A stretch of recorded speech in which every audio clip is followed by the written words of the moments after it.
Nous allons regarder ce matin le reste du chapitre 2 dans l'épître de Paul aux Colossiens, donc les versets 16 à 23. Et avant de lire la parole, je vous invite à prier. Prions. Seigneur béni, tu as fait écrire toutes les saintes écritures pour notre instruction. Donne-nous de les écouter, de les lire, de les méditer, de les apprendre et de nous en nourrir, de façon à ce que par la patience et le réconfort de ta sainte parole, nous puissions à jamais saisir et tenir fermement l'espérance bénie de la vie éternelle que tu nous as donnée en Jésus-Christ notre Sauveur, lui qui vit et qui règne avec toi et le Saint-Esprit, un seul Dieu, béni à jamais. Amen. Et nous allons lire dans Colossiens chapitre 2, à partir du verset 16. C'est un passage qui est très difficile à traduire. Et donc, je vais proposer quelques modifications, surtout dans le verset 18, et peut-être plus tard aussi, je crois. Mais le verset 18, je l'ai surtout changé la traduction là, parce que c'est vraiment pas évident. Je vais expliquer pourquoi j'ai changé plus tard. Mais lisons la parole de notre Dieu. Colossiens 2, à partir du verset 16. Ainsi donc, que personne ne vous juge à propos de ce que vous mangez et buvez, ou pour une question de fête, de nouvelle lune ou de sabbat. Tout cela n'est que l'ombre des choses qui étaient à venir, mais la substance est celle du Christ. Que personne ne vous disqualifie en voulant des pratiques ayant un rapport aux anges, le rabaissement de soi et le culte aux anges, chose que l'on a vue en entrant dans le sanctuaire, en étant enflé d'un vain orgueil par ses pensées charnelles, en ne pas saisissant le chef par qui tout le corps, soutenu et rendu cohérent par les jointures et les articulations, grandit d'une croissance qui vient de Dieu.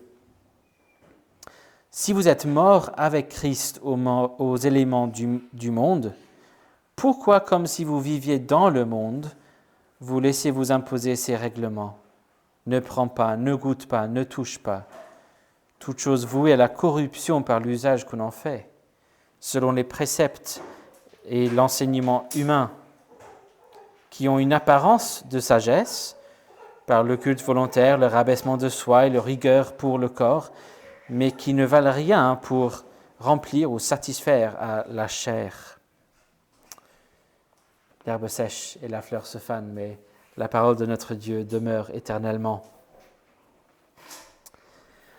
Avez-vous parfois l'impression que vous faites du surplace spirituellement ? Ressentez-vous une sorte de sécheresse spirituelle ? Souhaiteriez-vous aller plus loin avec le Seigneur ? Souhaiteriez-vous plus de profondeur ? Avez-vous parfois des doutes ? Quelque part au fond de vous, vous savez qu'il manque quelque chose, que vous n'êtes pas vraiment très authentique en tant que chrétien. Alors ne vous inquiétez pas, on est là pour vous aider. On vous propose un parcours et un week-end ensemble. On va vous faire découvrir une série de pratiques très anciennes, des traditions profondément riches qui ont aidé des gens pendant des centaines d'années à vivre une relation authentique, intime, profonde avec Dieu, à vivre pleinement sa spiritualité. En puisant dans des traditions et des pratiques du judaïsme et en les interprétant avec l'aide des penseurs et des philosophes et des cultures contemporaines, on vous aidera enfin à vous désaltérer. On vous aidera surtout à réfléchir comment la présence du temple dans l'Israël ancien servait vraiment à ancrer leur spiritualité. On verra comment ils laissaient le temple chorégraphier leur vie en termes de leur planning, leur alimentation, ainsi que leurs pratiques cultuelles, ce qui leur permettait d'atteindre un niveau de pureté, de concentration, d'authenticité, de profondeur. on vous aidera même à vous discipliner de façon à ce que vous aussi puissiez vivre et voir les choses vraiment magnifiques que seulement les prêtres pouvaient voir et vivre dans le temple ancien. Ça donne envie, non? Peut-être pas à 100% tout de suite, mais peut-être assez pour se renseigner un peu plus. Peut-être pour prendre un tract, pour s'abonner à la chaîne YouTube, s'inscrire sur le listing, ça pourrait aider. On ne sait jamais, ça vaut peut-être la peine d'essayer pour résoudre ces problèmes de sécheresse ou de doute. Vous l'aurez compris, en tout cas j'espère, ce n'est pas quelque chose que je vous propose, c'est le genre de message à laquelle Paul veut s'opposer dans cette lettre qu'il a écrite à l'Église en Colosse et la région autour. Et non pas dans un sens d'exprimer un léger désaccord. Comme il a dit au début du chapitre, il s'agit d'un grand combat. Il souffre pour s'opposer vigoureusement à ce genre de discours. Il y voit un énorme danger. Et c'est probablement dans ce passage que nous apprenons le plus sur la fausse doctrine qui était en train de menacer l'Église à Colosse. Comme j'ai dit dans des messages précédents, il s'agissait très probablement d'un enseignement qui était principalement d'origine juive, mais avec des éléments tirés des religions païennes ou la culture de l'époque. Et on voit plusieurs éléments cités dans ces versets, mais on verra qu'ils ont tous un point en commun. C'est un point qui n'a pas été vu dans la plupart des commentaires, mais celui de Gregory Beale le montre parce qu'il est allé vraiment en détail, en profondeur, pour étudier chaque mot de cet épître. Et quand on réfléchit un peu plus sur l'usage des différents termes employés dans cet épître et dans ce passage, soit dans l'Ancien Testament, soit dans l'écriture, c'est-à-dire l'Ancien Testament traduit en grec, soit dans la littérature grecque du monde ancien, on trouve que les enseignements et les pratiques proposées par ces faux docteurs et mentionnés dans ce passage étaient particulièrement liés au temple. C'est pourquoi Paul a déjà fait plusieurs allusions à l'enseignement de l'évangile de Jésus-Christ, qui montre que dans un sens, Jésus-Christ est lui-même le temple, le lieu par excellence de rencontre avec Dieu, mais aussi dans un autre sens, nous sommes le temple, nous l'Église, avec Christ comme pierre angulaire, comme un corps dont Christ est la tête. Et plus largement dans la Bible, il y a aussi l'histoire du sanctuaire céleste, le temple invisible de Dieu, qui sera un jour uni avec la terre dans la nouvelle création glorifiée. Et l'enseignement de la Bible, c'est que lorsque nous venons rendre un culte à Dieu, au nom de Jésus-Christ, par la puissance de l'Esprit, nous entrons dans un sens, par l'Esprit, par la foi, dans ce sanctuaire céleste. Nous nous approchons du trône de grâce. Et Paul a été très clair. Comment ça se fait que nous pouvons vivre cette réalité d'entrer dans le temple céleste de Dieu uniquement par Jésus-Christ? La semaine dernière, on a vu que Paul a commencé à donner des ordres, des instructions fondées sur l'enseignement qu'il a donné et la prière qu'il avait partagée aussi. Et le cœur de son exhortation se trouve au verset 6 de ce deuxième chapitre. « Comme vous avez reçu Christ Jésus le Seigneur, c'est-à-dire de la même manière, par la foi, marchez en lui. Continuez en Christ Jésus le Seigneur, exactement comme vous l'avez reçu. » L'évangile de Jésus est bien plus qu'une simple porte d'entrée dans la vie chrétienne. C'est par cette bonne nouvelle, par Jésus-Christ seul, que nous vivons toute la vie chrétienne jusqu'au bout. Et nous allons découvrir ici que les faux docteurs voulaient proposer des pratiques et des techniques pour vivre cette expérience du temple plus pleinement, ou même pour la vivre véritablement.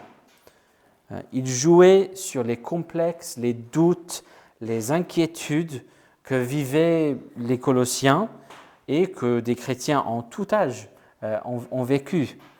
Le genre d'inquiétude et de complexe que l'on peut facilement avoir aujourd'hui. Et donc, même si ce qu'on a vu, on va nous proposer ne sera pas exactement la même chose que ce qui a été proposé aux Colossiens, ce que dit Paul ici nous donnera 3 questions diagnostiques qui pourront nous aider à peser un nouvel enseignement ou une nouvelle technique lorsqu'on nous propose quelque chose de ce genre pour combattre les difficultés dans la vie chrétienne.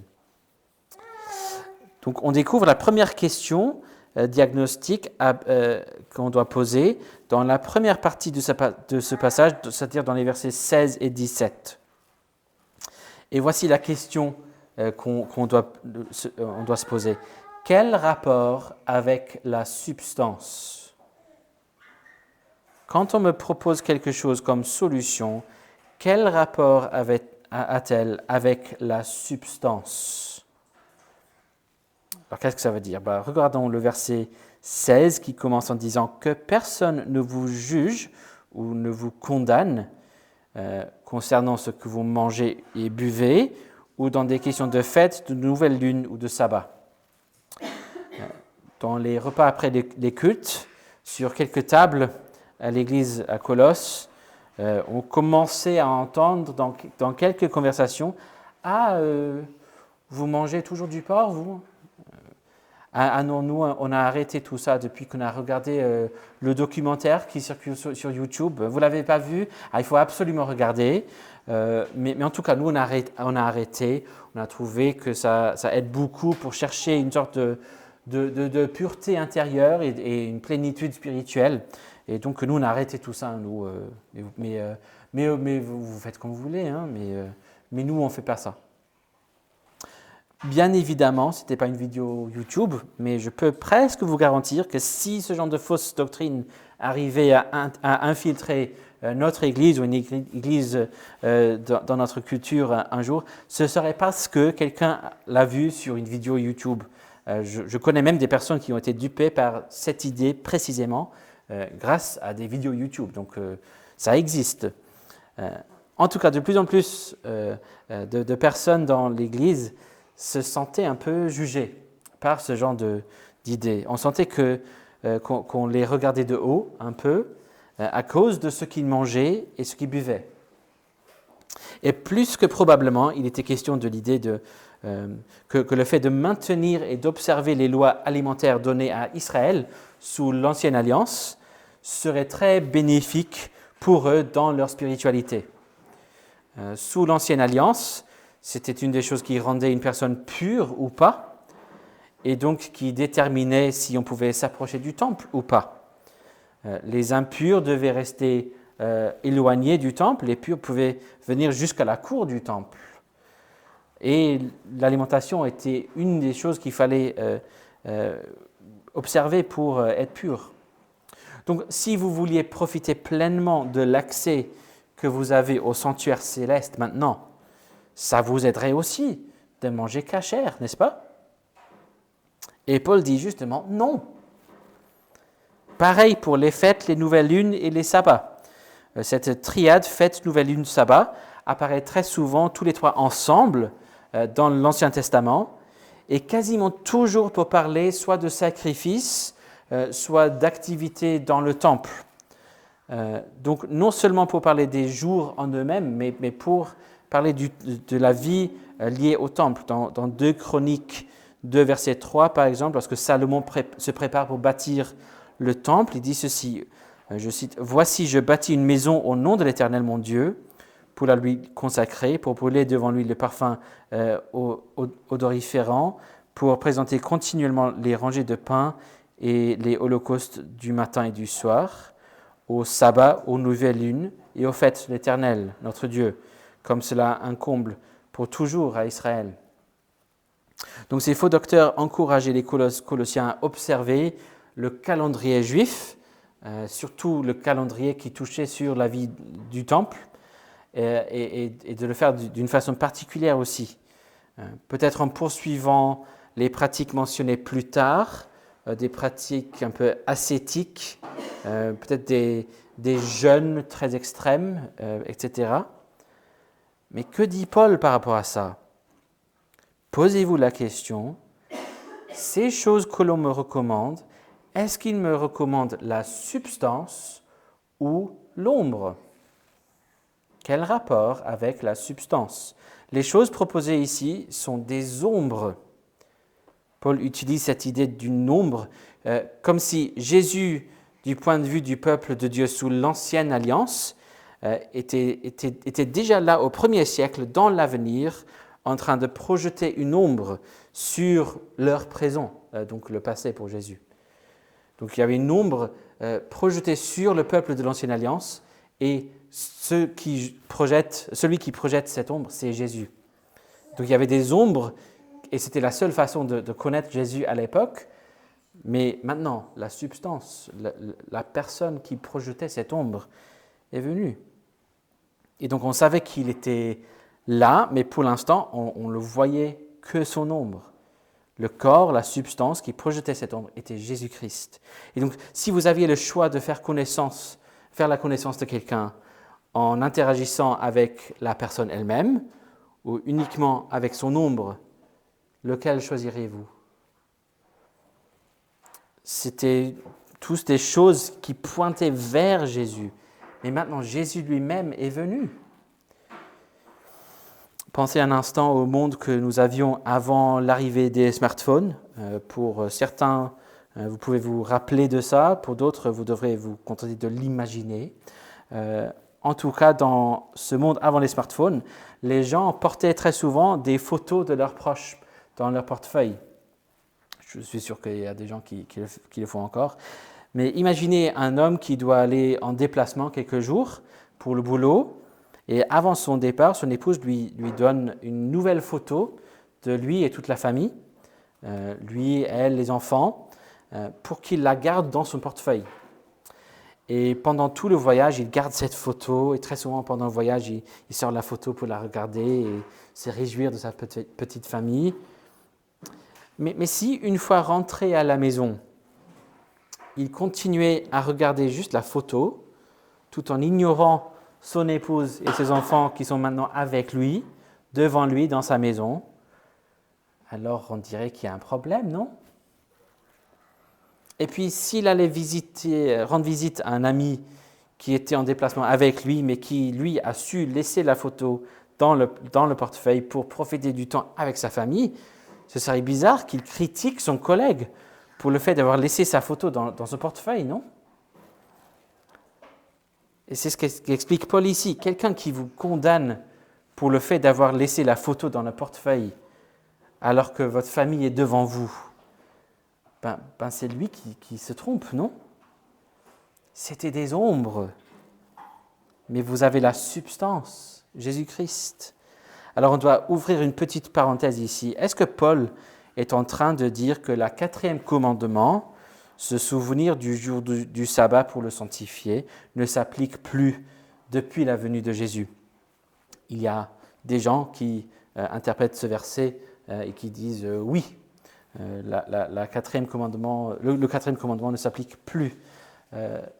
Notre réponse courte est non, mais ça mérite une réponse un peu moins courte quand même. Donc voici juste quelques points très rapides par rapport à cela.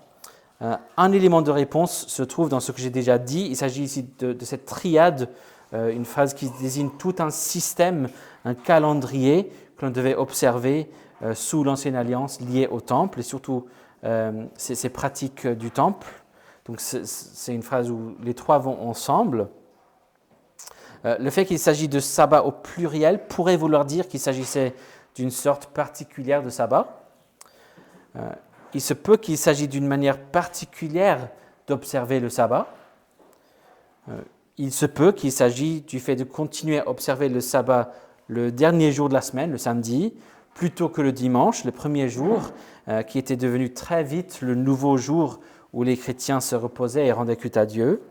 On le voit à la fin de l'évangile de Jean et le livre des Actes, par exemple. Mais aussi, on voit que dans la loi, dans les 10 commandements, on a 2 versions des 10 commandements, en fait. On a Exode 20 et l'autre en Deutéronome 5. La version dans Deutéronome 5 est particulièrement visée pour le peuple en Israël. Et là, il est question donc d'observer ou de garder le sabbat, et cela à la base de la rédemption de l'esclavage en Égypte. Et donc c'est très particulier pour le peuple d'Israël. Mais dans Exode 20, il est question non pas d'établir un sabbat ou observer un sabbat, mais de se souvenir du jour du sabbat, c'est-à-dire ce jour qui existait déjà, qui avait été établi lors de la création. Et le commandement est basé sur la structure de la création. C'est donc ce que l'on appelle une ordonnance de la création. Mais si on liait cette question à la question qu'on doit se poser, quel rapport avec la substance? Alors, entre le sabbat chrétien, le jour du Seigneur, le dimanche, quel rapport avec la substance? Sous l'Ancienne Alliance, le sabbat qui servait d'ombre était à la fin de la semaine pour rappeler le peuple que le repos était encore à venir. Sous la Nouvelle Alliance, maintenant que nous avons l'ombre, que nous avons la substance, Jésus-Christ, nous recevons ce don qu'est le sabbat chrétien, le premier jour de la semaine, pour fêter sa résurrection, la victoire déjà accomplie et assurée, et pour nous rassembler devant lui, mais aussi pour nous rappeler que la fin finale n'est pas encore venue, et même si la victoire est assurée, nous attendons le sabbat éternel de la nouvelle création, mais uniquement en Christ. C'est déjà assuré, donc on peut démarrer la semaine en sachant c'est fait, c'est assuré, c'est garanti. Je vis toute la semaine à la base de ce repos garanti, mais je sais que j'attends encore le sabbat qui reste dans l'avenir. Donc on doit se poser la question, quel rapport avec la substance Jésus-Christ? S'agit-il ici du nombre ou d'une manière de recevoir la substance? Le sabbat chrétien est une manière de recevoir justement la substance. Puis dans les versets 18 et 19, on découvre la deuxième question qu'on doit se poser devant un nouvel enseignement. Quel rapport avec la tête? Quel rapport avec la tête? Comme j'ai dit tout à l'heure, le verset 18 est très difficile à traduire. Je vous relirai la traduction que j'ai proposée dans un instant. On va juste regarder vite fait la traduction Colombe, juste pour que vous voyez au moins vaguement d'où vient cette traduction très différente que je vous ai donnée. On pourrait traduire plus simplement, disons, disqualifié au début du verset, plutôt que ne vous conteste à son gré le prix de la course, on peut juste dire disqualifié. La référence à l'humilité peut aussi se traduire rabaissement de soi, donc un peu plus sévère que humilité. Le mot traduit vision est tout simplement les choses qu'il ou qu'on a vues. Le mot traduit s'abandonne est littéralement entrer. Et ici, comme avec plusieurs traducteurs, c'est pris dans le sens entrer en détail par rapport à ce qu'on a vu. Il me semble que Gregory Beale donne la meilleure proposition en voyant que ce mot précis pour entrer, utilisé ici quand il est utilisé tout seul, était très souvent utilisé dans la littérature et même dans quelques parties de la Bible pour parler du fait d'entrer dans un sanctuaire ou d'entrer dans la chambre d'un oracle dans d'autres religions. C'est un mot précis pour entrer qui parle très souvent de l'idée d'entrer dans un sanctuaire.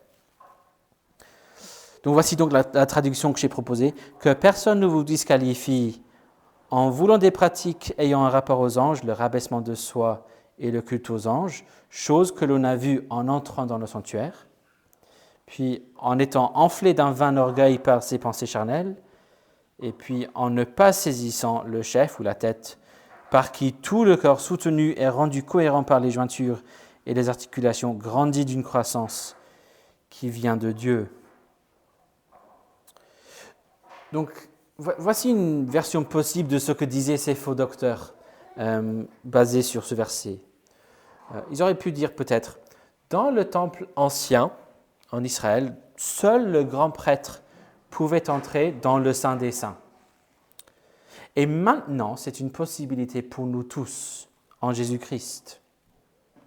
Mais n'oublions pas ce que le grand prêtre a dû passer avant de pouvoir entrer dans le Saint des Saints, pour vivre pleinement cette expérience des Saints des Saints. Il a dû passer d'abord par le lieu saint.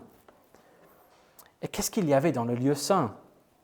Il y avait des anges, il y avait dans la broderie des voiles, dans la décoration de cette salle, il y avait des anges partout.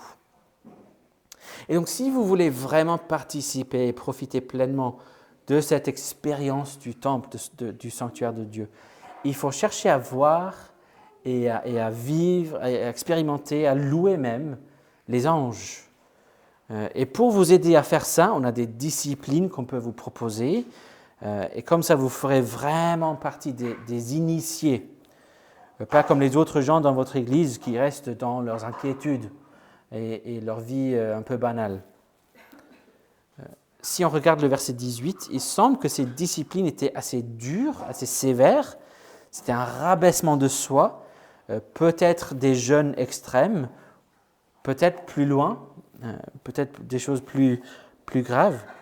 Et le culte aux anges faisait partie aussi des religions locales dans la région où était Colosse. Donc il est possible ou même probable qu'ils ont utilisé ou qu'ils ont cherché à apprendre quelques éléments de ces sectes dans cette proposition de culte aux anges. Mais la question qui vous aidera à dévoiler ces bêtises idolâtres, c'est quel rapport avec la tête? Par la foi en Jésus-Christ, nous avons saisi la tête du corps et nous faisons partie même de ce corps. Et toute la vie, toute la croissance dont nous avons besoin et que nous recevons, ça vient de Jésus-Christ. Donc c'est quoi cette histoire d'ange? Ça n'a absolument rien à voir. C'est un non-sens tout ça. Si Christ a tout accompli, et s'il est entré dans le Saint des Saints céleste, et si je suis uni à lui, comme un corps est uni à sa tête, pourquoi aurais-je besoin de passer par une étape au milieu où je rends culte à des anges? Ça n'a absolument rien à voir. Mais ils ont l'air de vivre quelque chose de très profond là. Ils ont quelque chose de spécial, ils sont clairement très épanouis là. Mais c'est Dieu qui donne la croissance, et il donne la croissance au corps, à Christ, la tête, et tout se lié à lui, attaché à lui par la foi et par la puissance de l'Esprit. C'est tout dont vous avez besoin. De la même manière que vous avez reçu Christ, continuez à marcher en lui. Puis dans les versets 20 à 23, nous trouvons la troisième question qu'il faut poser. Quel rapport avec la nouvelle création? Quel rapport avec la nouvelle création? Verset 20. Si vous êtes mort avec Christ aux éléments du monde, et si vous êtes confié à Christ, vous êtes mort avec lui, pourquoi, comme si vous viviez dans le monde, vous laissez-vous imposer ces règlements? Ne prends pas, ne goûte pas, ne touche pas. Il y a deux façons de lire le verset 22. Ce sont soit des règles qui concernent des choses qui vont périr, ou ce sont des règles même qui mènent à la corruption par le fait de les observer, parce qu'elles appartiennent au monde ancien. De toute façon, ce sont une religion inventée, c'est de l'idolâtrie, et ça parle que du monde ancien, le monde auquel nous sommes morts en Christ. Est-ce que toutes ces pratiques et ces techniques, ces philosophies que proposent les faux docteurs ont l'air d'être intéressantes, utiles, efficaces, sérieuses, profondes? Oui, à un certain niveau. Est-ce qu'ils ont une certaine utilité jusqu'à un certain point? Peut-être, éventuellement, mais uniquement en ce qui concerne le monde auquel vous êtes morts en Christ. La dernière clause est surtout assez compliquée à traduire. Il se peut que pour un moment, ces pratiques vous donneront l'impression de satisfaire au corps, mais c'est tout. Mais est-ce qu'elles servent pour vous remplir de l'Esprit de Dieu? Ben non, pas du tout. Rien à voir. Puisque vous appartenez à la nouvelle création en Jésus-Christ, pourquoi écoutez-vous des règles qui ne concernent que des choses qui appartiennent à ce monde ancien, ce monde de péché? Si vous êtes unis à Jésus-Christ, ce monde ancien sera complètement transformé, purifié, et ce n'est plus votre monde. Il ne pourra en rien vous aider à devenir plus pur, plus rempli de l'esprit, aller plus loin dans votre relation avec Dieu. Les éléments de ce monde ne font que périr. Le seul élément de la nouvelle création à laquelle vous appartenez, c'est Jésus-Christ. Le monde qui passe, c'est terre, feu, vent, de l'eau. La nouvelle création, c'est Jésus-Christ. Si donc vous voulez vivre pleinement cette expérience du temple, ne vous laissez pas condamner par d'autres, mais approchez-vous simplement à Jésus-Christ, la substance, la tête et le seul élément de la nouvelle création. Si vous voulez vivre pleinement cette expérience du temple, ne vous laissez pas condamner par d'autres, mais accrochez-vous simplement à Jésus-Christ, la substance, la tête, le seul élément de la nouvelle création. Est-ce que toutes ces critiques des faux docteurs que donne Paul impliquent qu'il n'a pas de solution lui-même pour ceux qui passent par des moments difficiles, ceux qui vivent une sorte de sécheresse spirituelle, ceux qui ont des doutes, des complexes, des inquiétudes? Justement non. Au contraire, il a la seule réponse qui compte véritablement. C'est Jésus-Christ seul. Saisissez Jésus-Christ. Soyez assurés que vous avez toutes choses en lui. Il ne vous enverra jamais vers des ombres. Il se donne lui-même comme la substance. Il ne vous enverra jamais ailleurs que son corps à lui. Il ne vous déconnectera jamais de lui-même en tant que tête. La solution n'est jamais ailleurs qu'en lui. La solution n'est jamais une amputation dans ce sens. Il ne vous dira jamais de vous concentrer sur des solutions qui appartiendraient au monde ancien auquel vous êtes morts avec Christ. Laissez-vous fortifier donc par lui. Laissez Dieu vous donner la croissance qu'il veut vous donner uniquement en Jésus-Christ et simplement par votre union avec lui par la foi et par l'Esprit. Et si vous ne vivez pas encore cette réalité d'appartenir à Jésus-Christ, de vivre cette union avec la tête, alors je vous exhorte à venir sans tarder. Est-ce coûteux de suivre Jésus? Oui, il faut être honnête. Est-ce difficile? Est-ce que ça implique des souffrances? Oui. Mais jamais dans un sens où vous douterez si vous avez fait assez ou si vous avez souffert assez. Il ne sera jamais question de ça. Tant qu'on se confie à Jésus seul, on peut toujours être sûr qu'il nous gardera et nous fortifiera et nous fera croître.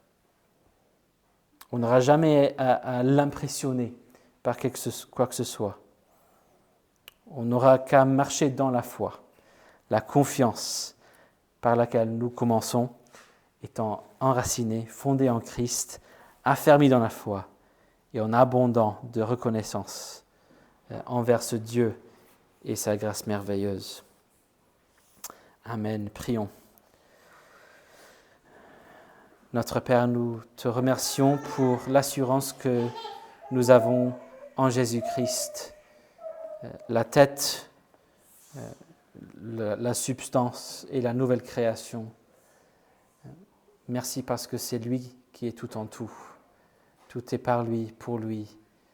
Et Seigneur, nous te prions de nous protéger contre des fausses doctrines et surtout que tu nous aides à chercher et à trouver en Jésus la solution à nos inquiétudes, nos complexes, notre manque d'assurance.